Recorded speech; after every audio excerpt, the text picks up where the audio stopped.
Good morning, everyone, and welcome to TPN Credit Bureau System Training. I am Rowan Terry, Legal Counsel here at TPN Credit Bureau, and with me today in studio is Chanel Kutsia, Account Manager, as well as off-screen we've got Ashley Laurent, also Legal Counsel here at TPN Credit Bureau.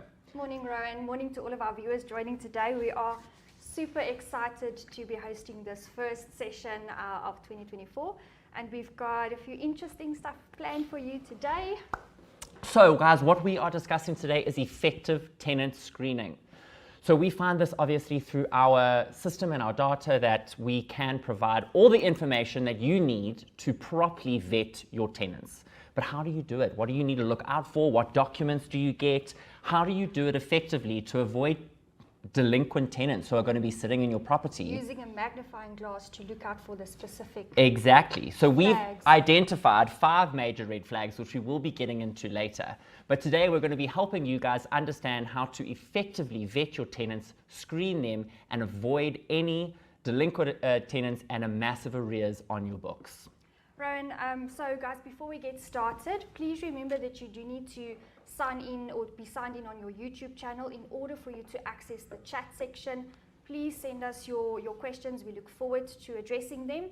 We will be having a Q&A session after the presentation, and also remember to look out for the feedback form, which we will also be posting later on.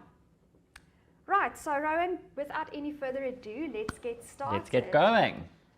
You will notice that the website has changed slightly, so you can log on to mrisoftware.tpn.co.za, and this will then bring you up to this all new and exciting web page, which you will see has got a new look and feel to it. As usual, we still have the all-important login button, which is what you need to use to sign in. Once you've clicked on login, it will still then take you through to that TPN login page that you know, and this is where you will then sign in with your TPN username and password. Remember, if it's the first time that you are logging in on TPN, you will be sent a OTP, which is just a verification code, ensuring that you are the correct person signing into that profile. So that OTP will be sent through to your cell number. And also every 15 days after you've signed in, you will be sent an OTP, which is all just for security purposes. Once you log in, that will then take you through to your dashboard section. So although we won't be going through the dashboard, just to kind of give our viewers an idea, if this is brand new to you, you've never seen it before, the dashboard is there to reflect a nice data chart based on the tenant payment behavior that you are submitting through to TPN, which then provides this chart for you so that you can see overall how is your rental book performing month by month based on the tenant payment behavior. Today, however, we will be focusing on our credit vetting. So at the top, you will click on the tab Credit Checks.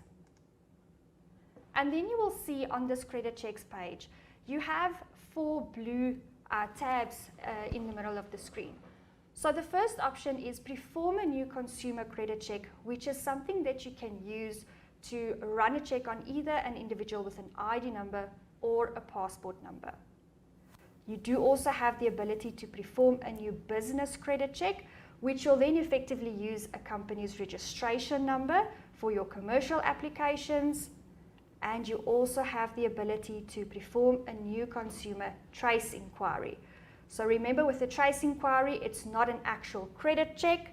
So this will only provide you with the last known contact numbers and addresses associated with that consumer's profile. Then also remember, anything that you do on the system with your login details will be stored in your view previous credit checks you have performed. So at any point in time where you need to go and access something from the history, you can always go and retrieve it from this tab here. Today we will be using perform a new consumer credit check. On step 1, this is basically where you are going to complete the details that you have received from that applicant. The inquiry reason at the top will automatically be set to rental/setting limit for goods or services. This is not the type of check that you will be conducting from the system, but rather the reason for you conducting that check, which within the industry that you are working in, it is for a rental purpose. So you can just leave it on that reason. You also have a your reference field. Although this field is not mandatory, it is nice to use if you wanted to associate a specific code or maybe the property address which 2 or 3 different applicants are applying for. This reference will then be profiled and available on the Excel billing report if you needed to track that in future. Then enter the inquiry details. So here you will see that you have the ability to enter that applicant's ID number, or in the event that you've got a passport application, you can just change that credit check option by clicking on this blue link to the right, which will then allow you to go and run that check on a passport by entering the passport number, date of birth, and you can also go and select the nationality for that applicant. Once you've entered either the ID number or the passport, you can then continue with the first name, surname, current address, the postal code, province, and the cell phone number for that applicant. Remember, with your first name and surname, it is vitally important that you pay attention to the spelling of the first name and the surname.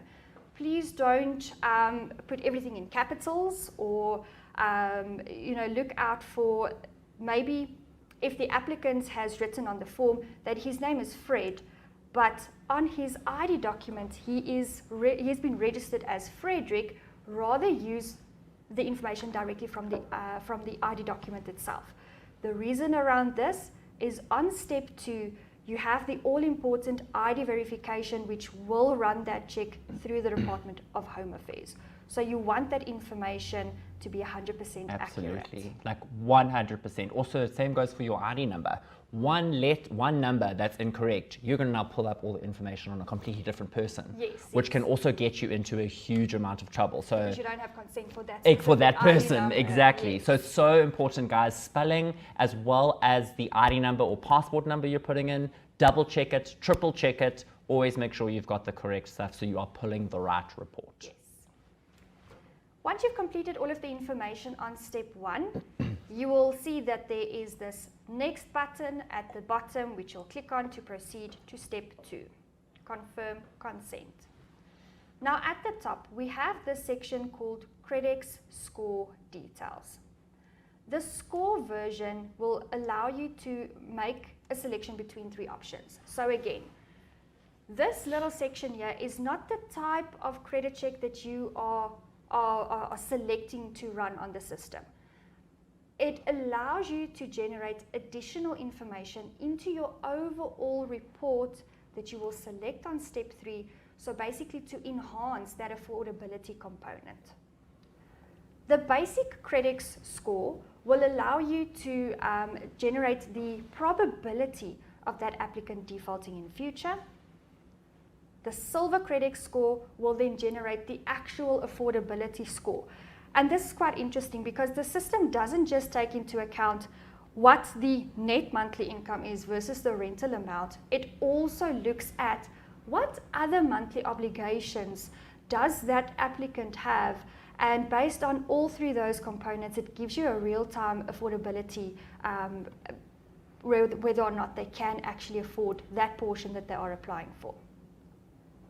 The gold credit score gives you all of the above, as well as it then generates a squat score. Effectively, this is going to tell you the probability of that applicant becoming a squatting tenant in that specific property.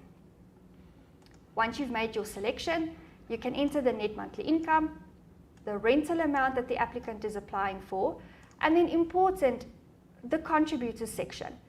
If you have maybe a husband and a wife, 2 friends or partners that will both be signing that lease agreement, and they inform you, look, the rental is 12,000, we are going to split the rent between ourselves and each of us will be paying 6,000. You then have the ability to show one other person will help to pay the installment, and you can then type in that person's installment portion so that the affordability component is worked out on the portion that that individual will be paying. Right. Below this, we have the consumer verification. So this is where I just mentioned a minute ago about your ID verification. So you've got 4 options here, 4 tools that you can make use of. You will see the first option, verify identity, is automatically selected. And this is for a very important reason. You want to ensure that the person you are going to or looking at placing in this property is actually who they say they are. So verify identity will run that status check against the Department of Home Affairs, and it will also return back with a photo of what Fred should look like. You also have the ability to run their biometrics. So let's say, for example, it's someone who is applying from a different region. You haven't had the opportunity to literally meet with them or see what their face looks like. You can then request that Chanel needs to go and verify her biometrics, whereby I will then have to take a photo of my face, and the system will then compare what Chanel's face looks like compared to what is received back from Home Affairs. Then for fraudulent documents when concerning or relating to bank statements, verify income directly with bank. This allows you to request up to 6 months' bank statements from that applicant's bank to confirm if the documents that they've given you are 100% correct. And you also have the ability to then verify the address information that they've supplied you with, just keeping in mind we do take into consideration a lot of the deeds data. So you'll know if maybe they don't own their own property, this will have an effect on the outcome of that specific result. So Rowan, a lot of times we do get the question, you know, we've got all of these tick boxes, but Yeah. Is it really necessary for me to, you know, to use Make them? sure that it's all being used, Yes, all of you know, it. Seems like a lot. So, quick answer, yes, it is a requirement. You do need to go through all of these. And the specific reason for that is our favorite F word, FICA. FICA creates an obligation on accountable institutions within different industries across South Africa. One of those industries being property practitioners and the property industry. There are obligations on estate agents across South Africa to make sure that they are not only identifying their client, but also and identifying the source of their funds, where it's coming from. So through the VOBs. So through for that. Exactly. So that's exactly what TPN offers. We've got to verify identity, biometric, and address. Once you've got that and you've checked it and you've verified all of it through a TPN check, you've met that FICA requirement. You can tick that box. Then the next one is obviously our VOBs, our verified online bank statements. And that is an amazing product that we offer here, because what it does is it also removes any possibility of the document that they've given you not being correct. Fraudulent or forged, which bank statements is one of the most common documents that are forged. And we've seen a lot of examples lately. So many. So it's scary the amount of effort that they go through and the creativity that comes from. No, exactly. I think you have to be very creative nowadays, and some of them are very difficult to actually note and see those errors or forgeries on the document. So this product helps you to completely take out that stress and get your documents directly from the bank, knowing that they will not be forged or fraudulent in any way. So by doing all of these checks, from a legal aspect, it's always recommended choose all of those options because then you are meeting your FICA requirement completely. And also you don't want to approve this person with fraudulent documents or identity, and then they move in, they don't pay. And then Who are you evicting? Yeah, exactly. Because you've got a different person in there. That's it, exactly. So it's very, very important to make sure that you are obviously putting in the right person and you're making sure that their funds are not coming from an illegal activity. Thanks. So once you have ticked all of your consumer verification boxes and you are happy, you feel comfortable, We then have, I probably want to say the most important bit on this page, NCA compliance declaration. So here you as the user conducting the check have to confirm that I have received written consent from the applicant to perform this inquiry. Rowan, is it really necessary to have written consent? Can't I just have it? Yes, Rowan. Yes, yeah. If I can just have a conversation and, you know, have a WhatsApp call, that's unfortunately illegal and you wouldn't be able to do so. It's so vital to get the prior written consent of the applicant because that would be a breach of POPI. All the personal information on the credit check is obviously protected through the POPI Act that came into law a few years ago. There it says that in order to process someone's personal information, you need to have their prior written consent to do so. So if you don't have that prior written consent, you cannot perform your credit checks. Yeah. So we also have all of those consent forms in our relevant lease packs and sales packs in our on our shop, that's the word I was looking for. Yes. At our shop, which you can go and see. In there, we've got application forms with all of our consent clauses. Our lease agreements also contain those clauses, and it just makes you POPI and FICA compliant. Yeah. So just check those out at our shop, shop.tpn.co.za. Yes. So Rowan, that kind of then confirms that I can't just go and willy-nilly perform a credit check on Ashley because I'm curious to see what she's got going Absolutely on not. Her profile. Thank you. Right. So once you've ticked and checked all of these boxes, you'll then click on Next, and that will take you through to step 3, the report selection.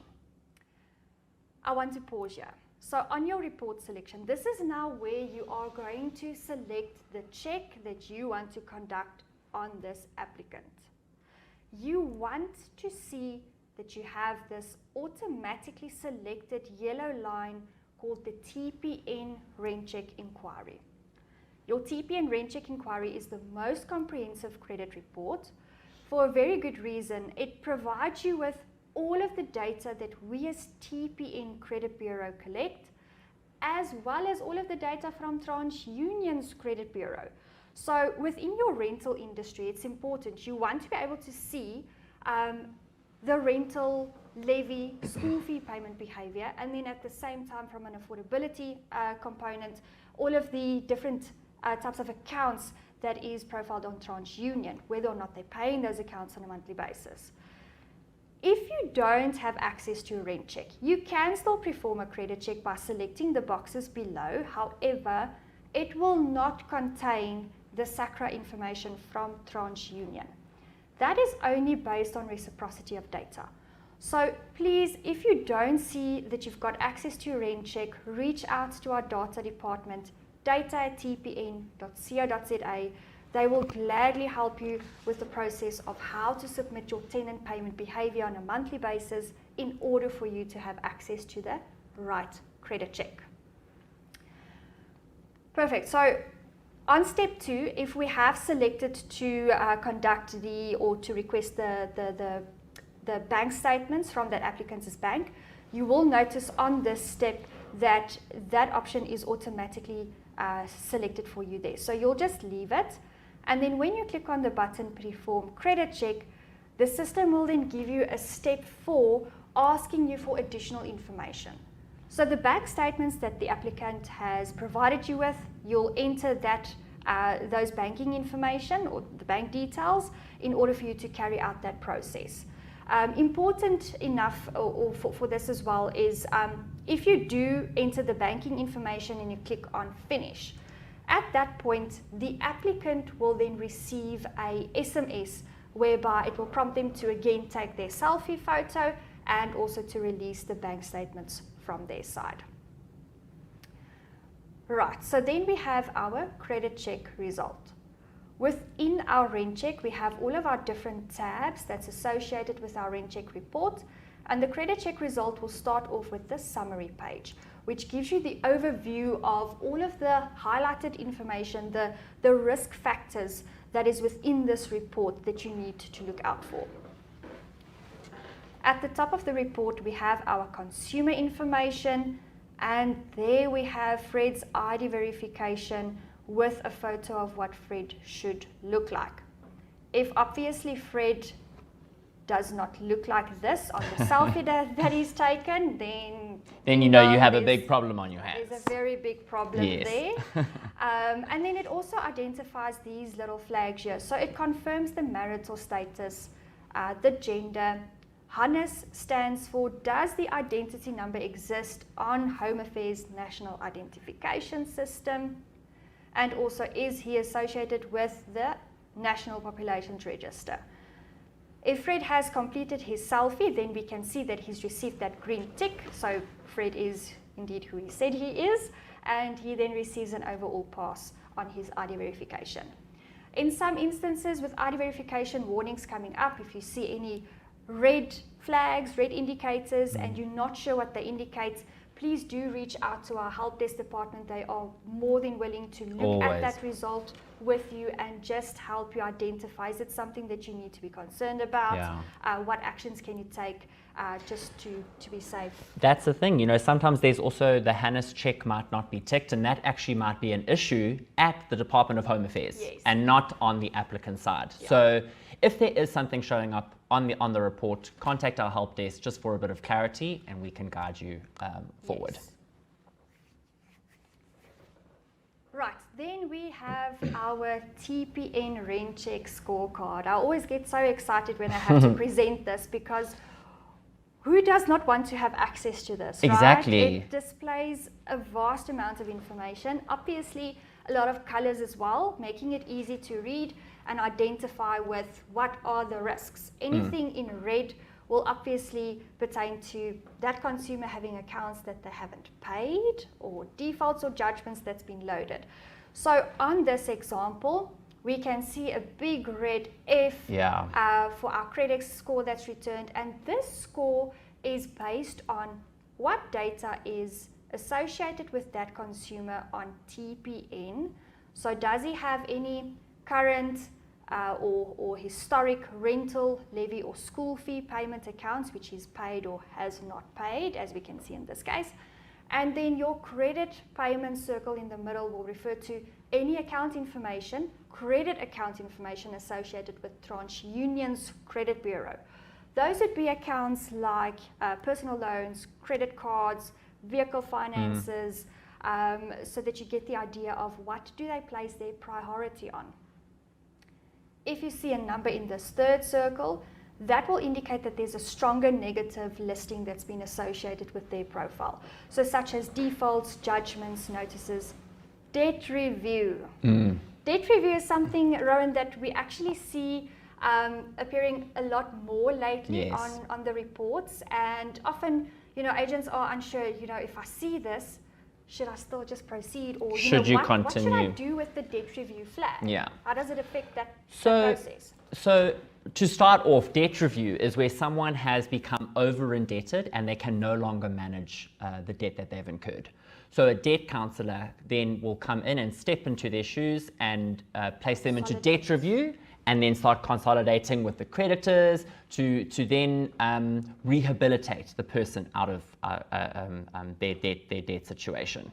So if it is on debt review and it says there that they are currently in debt review, in order to place that particular applicant, you would need to contact the debt counsellor to ask for permission to place them there. The debt counsellor will need to approve all transactions on behalf of that debtor.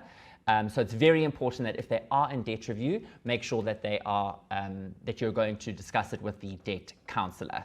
And also to ensure that the rental portion they are applying for, that they can afford it. Exactly. Maybe if it's too high, but the debt counsellor can confirm that they can't afford 10,000, but maybe 7,000. You know, maybe they can look for another alternative property that you have in one of your listings. And exactly. And the important thing there as well is that just with that bit of information, you know, it might come out that it's still showing as debt review, but the person is no longer in debt review, so they've been rehabilitated. A factor there that you have to consider is that you are dealing with someone who has already had bad payment history. Someone who wasn't able to manage their debts at a different time. So it is a consideration that actually is quite helpful when determining and vetting and screening these tenants, to be able to go, well, this person actually has had quite a bad history with all of payments and rental payments and everything. That's why he was put into debt review. I'm not actually going to be proceeding with this application. And also, I think not just for your own knowledge of what to do with it, but have the conversation with the landlord. Yes. So that they are aware of the risk that previously was there and Absolutely. might still be there for future. Yeah. Ultimately, they need to make that decision. Am I going to take the risk or That's very, very, look for another that's it. Your sentence you just said now is perfect. The landlord ultimately makes the decision. A lot of times here at TPN Legal, we get the queries of whether or not you can forward on the information to landlords that you get from the credit checks, from the vetting, for everything. That answer is always, always yes. Landlords are the party that needs to approve the tenants they want to be in their property, and they have a right to that information. Yes. It's not a breach of POPI either. All the consent clause, your POPI consent clauses that we have in our packs all say property practitioner and landlord can process that information. Covers both parties. Always forward it on to the landlord because it is ultimately their decision. And for property practitioners watching today, it removes your liability. Because if you haven't gone and done that, and you've placed the tenant in the property, but you haven't provided them with this information, that landlord would have a claim to come onto you and hold you liable for damages for placing that tenant without the landlord's consent. Yeah, all of So it's the very risks. important, exactly. Always, always discuss it with your landlord, and the decision ultimately rests with the landlord. Thanks, Rowan. Then also what we have on our RentCheck scorecard is, so it gives you the indication of the good standing that they've got on both credit bureaus. And then we have this Credix score breakdown here on the right hand side. So if you remember on step 2, where I explained you've got the Credix calculator that you can choose basic, silver, gold, this is where that portion plays a big role. So I'm going to try and make the screen just a little bit bigger. In this instance, the score breakdown, can they afford to pay, returned as highly unlikely. But if we look at the results or the amounts that was used, the applicant earned or earns a net monthly income of 60,000 Rand, so that's net income, and he's applied for a property of 17,800. Taking into consideration only those two amounts, you kind of wonder why we are saying, he cannot afford it. You can't afford it, yeah. But because I also mentioned the Credix calculator not only takes into consideration those two amounts, it also takes into account the other monthly obligations that they have on tranche union. So if we have a look here, slightly down on the report, they've got 15 active accounts. The current balance for all of those accounts is 1.8 million, but this is where that little amount comes into play. The monthly installment that this consumer is supposed to pay for all of those credit obligations is 108,000 Rand per month. Yo, Fred got into a lot of trouble here. He did, and his net monthly income is only 60,000. He literally cannot afford that rental property. So it becomes problematic if you like you said, if you don't share this information with the landlord and they get placed, they literally can't afford it. Yes. So And look at all of the details. that's, the industry practice is that you find the rental must not be more than a third of the person's net income. Yes. Fantastic. You could look at their salary this and go, was. look at that, that's amazing. If you didn't do your credit check, you would have looked at the rental amount as well as what their salary was, and you would have said, fantastic, off we go, place this tenant. But from the credit check, you can now see that they have all sorts of other obligations, which means ultimately they won't be able to pay their rental. They can't. And to have a document that you can pull off the TPN site that says to you, are they likely to pay? And it says no or highly unlikely. Yeah. There's your answer in black and white right in front of you. So it really is a fantastic way of how to really vet effective tenants. Yes, and motivation to not place Delinquent tenants and get those tenants. arrears up there. On the summary, it will also then highlight out in red your defaults and judgments that are associated with that applicant, and it will highlight in red on which credit bureau those listings have been profiled on. So if we have a look at TPN, TPN will display all of the basic consumer information associated, so that's the data that we collect. It will also contain sub-C data, so if that consumer or applicant is a member of a company, you will be able to verify the detail of that as well. As we then continue, it will show you any account information in respect of rentals, levies or school fees that's associated with Fred's profile. You'll see that it shows you the rental amount that Fred was supposed to pay per month, and then it highlights out the payment flag. So we can see DNP, which stands for did not pay. He stayed in the property, he never paid. I'm looking for a few other payment flags. So at the bottom, you will see the key codes there. So POT will stand for paid on time and in full, GP grace period, PL paid late, PP partially paid, and DNP for did not pay.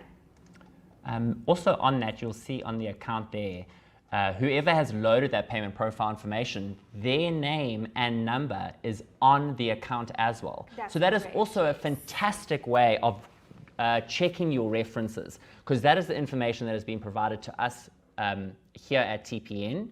You might have gotten references from your applicant directly, and they've just given you the number of their friend or their cousin or their grandmother, whoever it would be.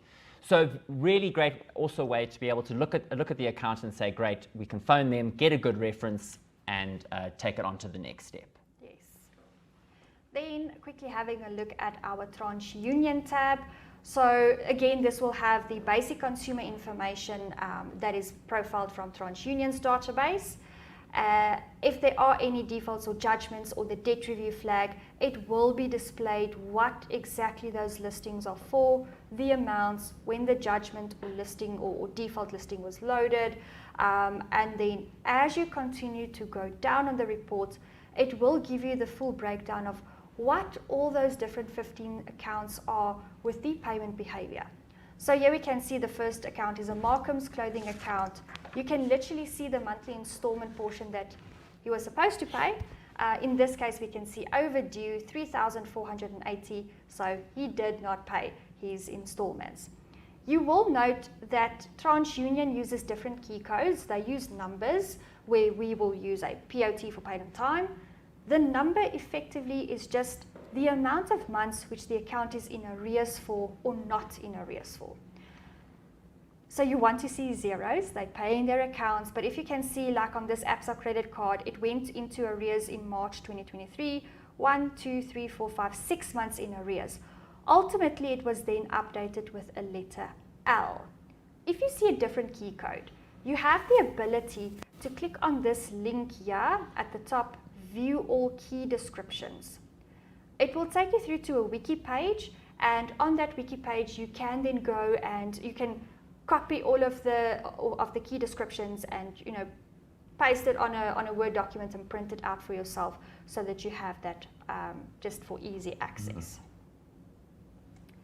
I quickly then also just want to show you if you have selected your verified income bank statements.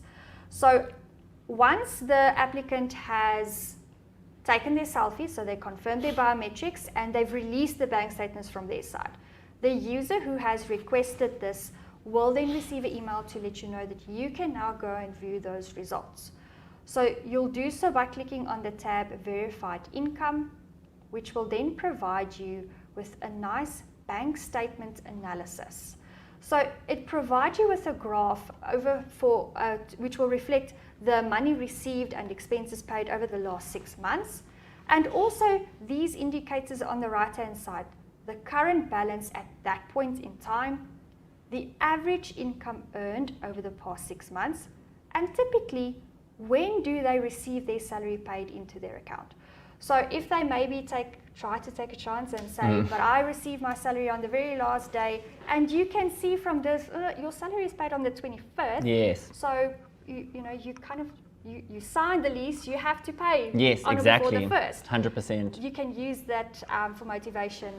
Well, exactly. And the same thing as well, which, if there are people who are not submitting data to TPN that you'll be able to check their payment profile information, you can then check their bank statements to check when they are paying their rental. If it's going through on the 1st or after the 1st, then you'll be able to also assess and identify where the problems are. So Rowan, an interesting question. What if I'm an agent and I've selected now to run the verify or request the 6 months bank statements of Ashley, and Ashley receives the SMS, but now she refuses to release it from her side. What action can I then take in having that discussion on, why is this required from you? Yeah. So, very quick answer, back to our favorite F word, FICA. FICA says that, obviously, like I said earlier, you need to identify the person and you need to verify their source of funds. If you cannot do either of those two, so for instance, people they don't want to provide you with certain identification documentation, they don't want you to do the credit check, they don't want to provide the bank statements.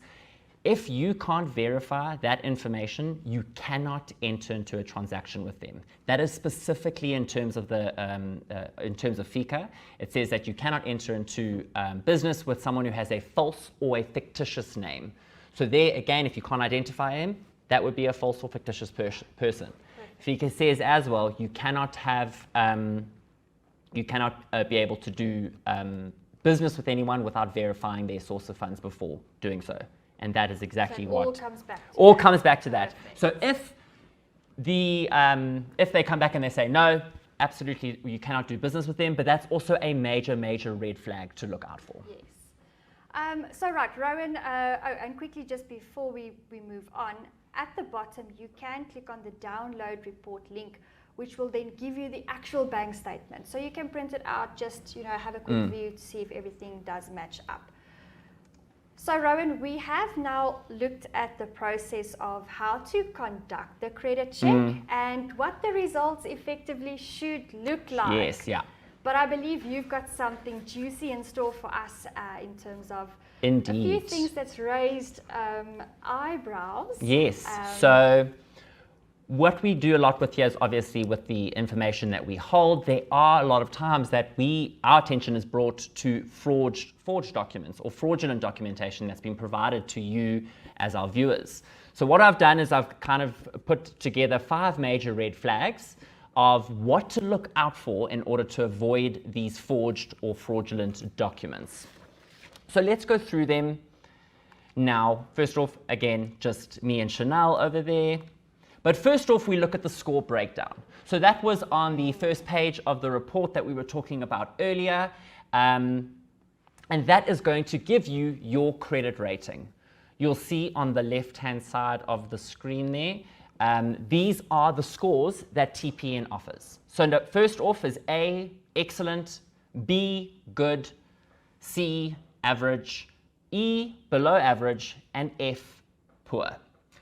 Those are the only. Should look like. That's what it should look like. Yes. And then on the right, you can see what a fraudulent credit check would look like. So the G, as you can see there, I'm pretty sure that person was intending to say that their credit record was good. However, as you guys can see, there is no such score as that. So that first off to look on there and say, well, G isn't even a rating that's possible. This is a major red flag, and you notice that. You'll also see these other 2 boxes here that says gold credits, good, silver credits, excellent. Swapped around. Yes. It's swapped around. So exactly. And these are old as well. These are from quite a long time ago. It's obviously with updates to our system and everything. This has been taken from previous credit checks and copied over.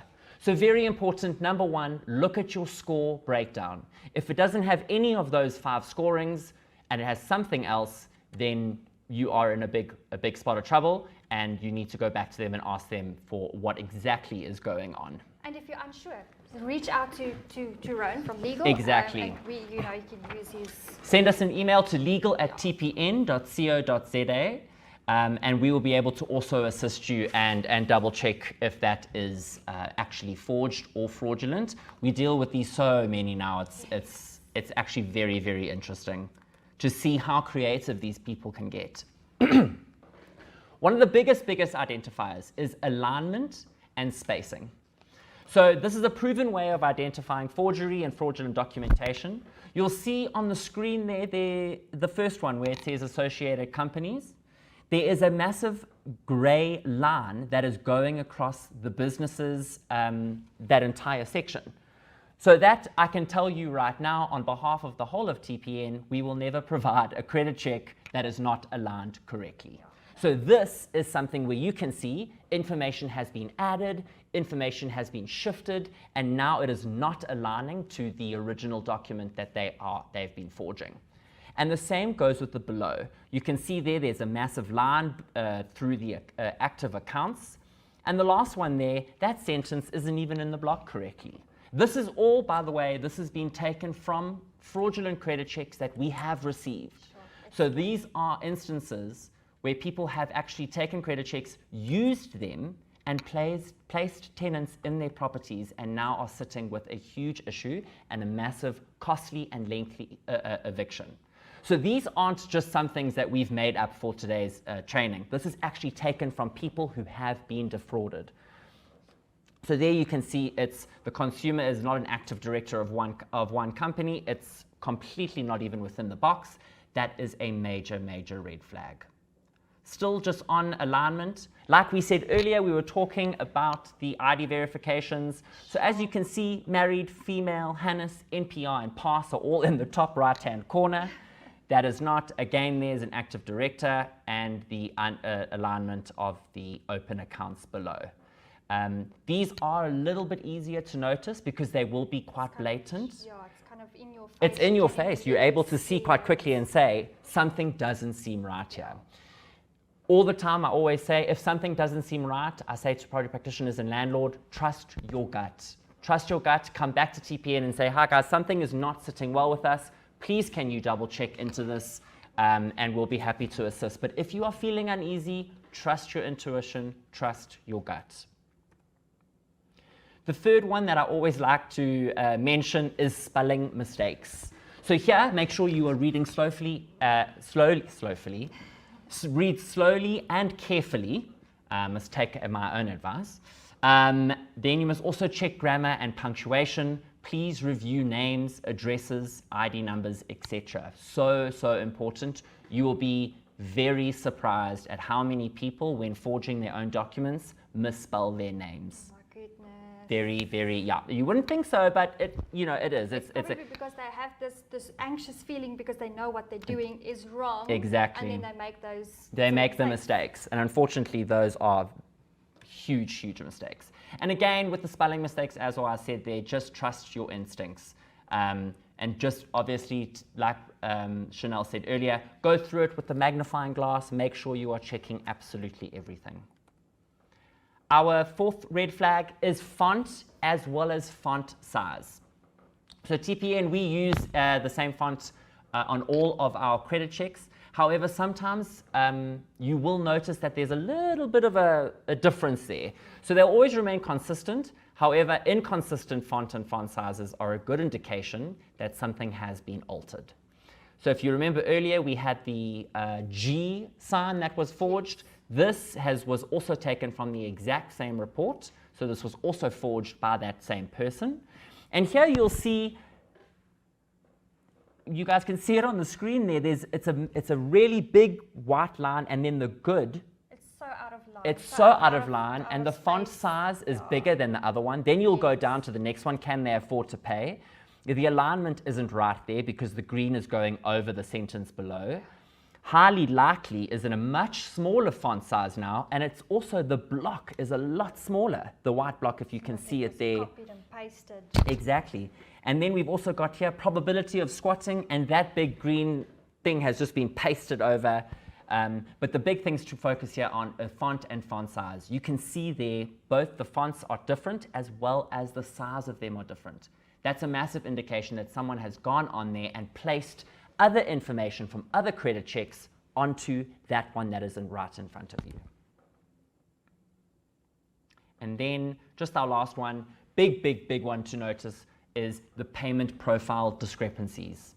So Chanel took you through them earlier. Like you'll see on the screen, the key and the key description is green for paid on time, and it's made on time and in full.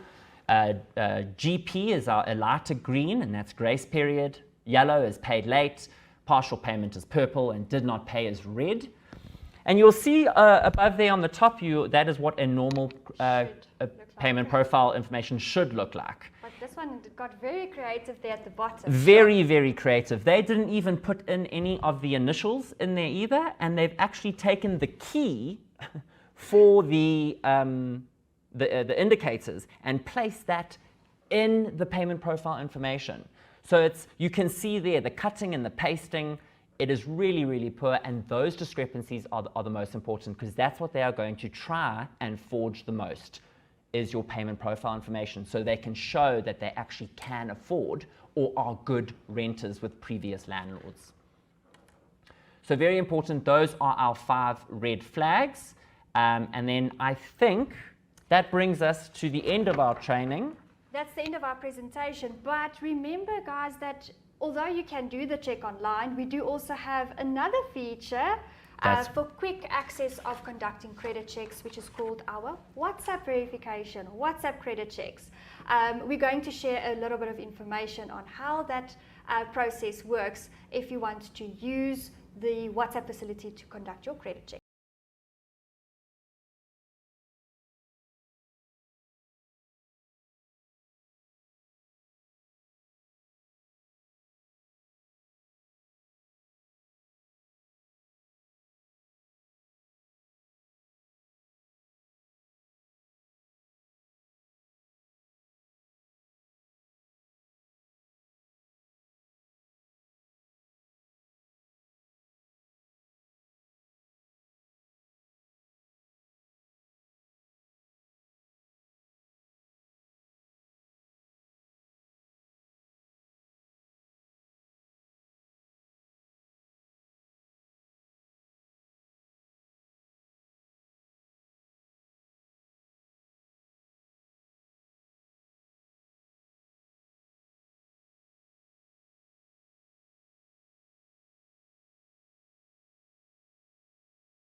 Own hand, absolute revolutionary. Quick, efficient, absolutely. saving a lot of time. Yeah. So guys, while we have had this fantastic presentation, I'm sure, and Ashley has said, the questions have been rolling in, so we want to get straight into it. Ashley, would you take us away? What questions have our viewers got for us?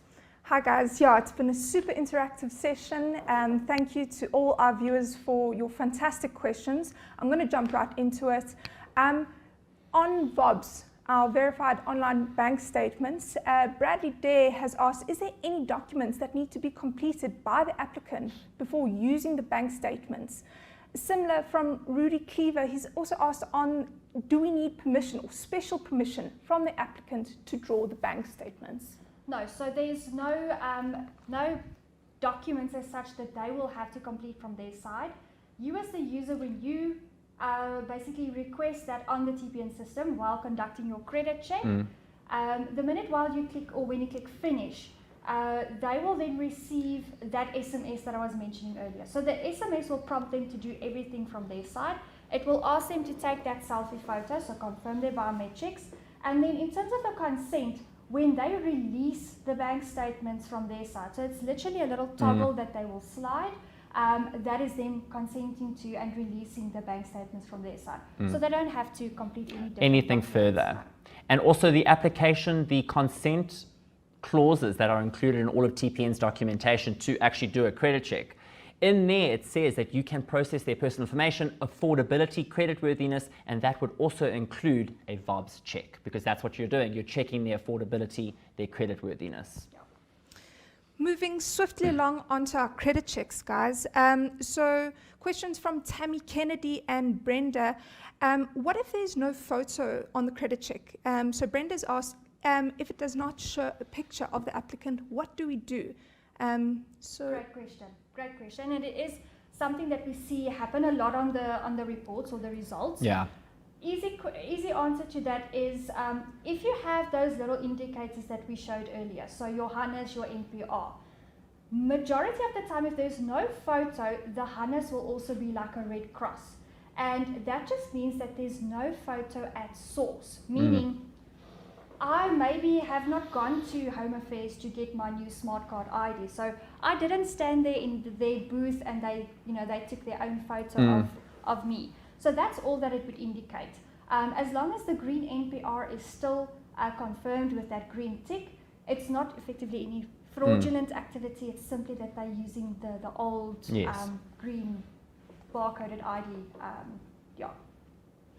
Awesome. Margaret Hofmeyer has asked, if TPN has no data on that person, do we continue with the rental or not? That's a great question. So, I mean, look, it's hard. Yeah, so that's what I was going to say now. That's why we obviously encourage everyone who's registered with TPN to submit your tenant payment behavior. It's really important. Whether or not you're an agent or landlord, load that information onto the system. If it's not there, in terms of your FICA process, then again, you have to ask, where, your previous address. Yes, yeah. Were you renting? Do you have a contact number or reference documents that you can maybe use, like a previous rental agreement? Yeah, absolutely. You would be reference checks to kind of just find exactly. And if you do have that, person, so for instance, let's say it's a student who's just finished university, he's been living with his family the whole time, he has no data on the credit check at all, you can then also use that to be able to go out and say, well, actually, we would then need one of your parents to come onto the lease agreement and we'll vet them and do a credit check on them. So just because there's no data on them doesn't mean that it's not there. You are able to go out, get their references. Or that you shouldn't consider it. Yes. Like in the case with a student or someone that's maybe just fresh out of school, they don't have a lot of credit activity yet. Yes. I don't say that you don't have to consider it, but maybe just consider the other documentation and references that you can absolutely ask for. And then, guys, sorry, Ash, just remember there is a feedback form. There's a link in your in the chat. Please click on it and submit your feedback to us. Ash, sorry, I think there's lots of questions. So guys, we received questions in respect of tenants who may be foreign nationals. A question from Laura. Hello, is there any form of credit check that can be processed on the TPN system for foreign nationals? Similar from Margaret again, when you add a foreign tenant with a foreign telephone number, you're not able to continue to the next page. I've inquired about this. So she's inserted her telephone number. What do we do in that instance, guys? So, don't know if maybe you remember earlier, but when you get to the page, so when you click on Perform a new consumer credit check, you have that ability to then run a check on a passport applicant. So that was the answer to one of the questions. Yes, you can conduct a check on a foreigner. When it comes to so I know the province is a big one, and then the cell phone number. The cell phone number, and maybe, I don't know if we can just bring up the screen again, and then I can just quickly show you. There it is. So you'll complete the passport number, the date of birth, all of those those details. You can use the address that they've supplied you with, even though it might not be within South Africa. You can use the address.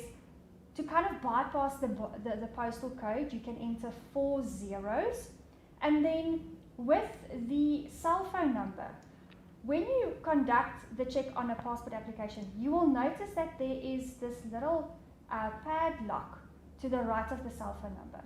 You can click on that, and then the live system will ask you to insert like a verification code for the reason for you using that, because they don't have a South African cell phone number, and then that little padlock will allow you to bypass that cell phone number field. So then you don't have to like use your own or use someone else's. You can just bypass it. Fantastic. A great question pertaining to TPN's payment profile information. Mariska Pelser has asked, if you mark it as did not pay or DNP, do you go back and change it to paid late once they've paid? That's a brilliant question. Yeah, that would honestly depend on when that late payment has been made. If it's made within the month that money is due, same month, then it would be a paid late. If they are paying it, let's say for instance, I don't pay my March rental, you mark it as did not pay, but I then pay for my March rental in April. My March, yeah, you're not going to go back because in March, I didn't pay anything in that month. So it's the payment profile indicator for what happened within that month. It must be a true reflection for that month specifically. Exactly. So in the month of March, I literally did not receive any payment coming in. So you'll never go back and change that flag. Absolutely. Awesome, guys. And then just on the, detecting if we may have a fraudulent credit check, a couple questions around this. Rowan, you may be able to assist here. Applicants rent a property. Are we legally liable to give our applicants their credit check?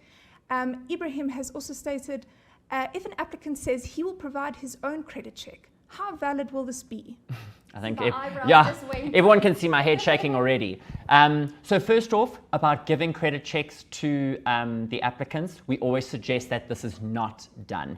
That provides them the opportunity to then have that information. They can then manipulate it wherever they are, and off they go. We then, if that fraud ever comes up, the only person who we've drawn that credit check would be yourself as the property practitioner. So that fraud, we can then track back to who has pulled that report, and that would be from your account. So to rather avoid liability, send them on to TPN. They can come and do a free credit check with us. If that check is then used for fraudulent behavior at any point, we can then track it to that exact same person. And that's much better in that sense. And then Ash, the other question, part of that was, if they want to give you a credit check themselves. Absolutely not. Never, ever, ever, ever let that happen. Rather come and do it directly here at TPN.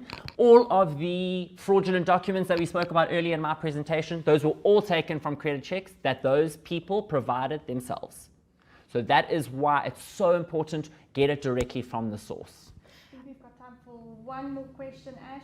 Yeah, so it's just linking back to what Ibrahim had discussed. Ryan had said, if we as agents do the credit checks, how will we know if these results are fraudulent? And I think, Ryan, just to answer that question, reach out to legal@tpn.co.za if you have any doubt about the credit check received. But I think Rowan has given suggestions as to the formats and what to look out for on the credit checks itself. Guys, I'm going to quickly just briefly jump back to, if tenants are under debt review, right? Corinne De Lange has asked, some debt review agency letters say that the under debt review status should not affect the person applying to rent a property. Is there any, do you guys have any comment on that, or could you help regarding letters that would state under debt review and that it should not affect the person applying to rent a property? I think it goes back to the debt counselor. The debt counselor. Have that conversation with Yeah, the debt counselor. Absolutely. And TPN would not be able to provide that kind of letter of any sort. It needs to be done directly from the counsellor himself. And if it's still not reflecting on our side, then that debt counsellor needs to be approached again to say, the records need to be amended if I'm no longer in debt review so that it can reflect correctly on TPN as well. To tranche union. Oh, yes, that's correct, yes. Awesome. Guys, I think that's all the time we have for questions. If I missed your question, please pop us an email, either helpdesk@tpn.co.za. If it's a legal one, legal@tpn.co.za. But thank you again for all your wonderful questions. There have been so many, and it's been great to see an interactive chat. Thank you so much, Ash. We appreciate you also managing the questions. It's always a nightmare when there's one of these big, really one of the favorite webinars that we give out. Don't always have all the time to get through to everybody's questions, but please do send them to us. We will gladly reach out And also do remember to look out for the feedback form. Please complete it for us. We look forward to getting your feedback, hearing from you, and I hope everyone has a fantastic day forward. Bye-bye, everyone.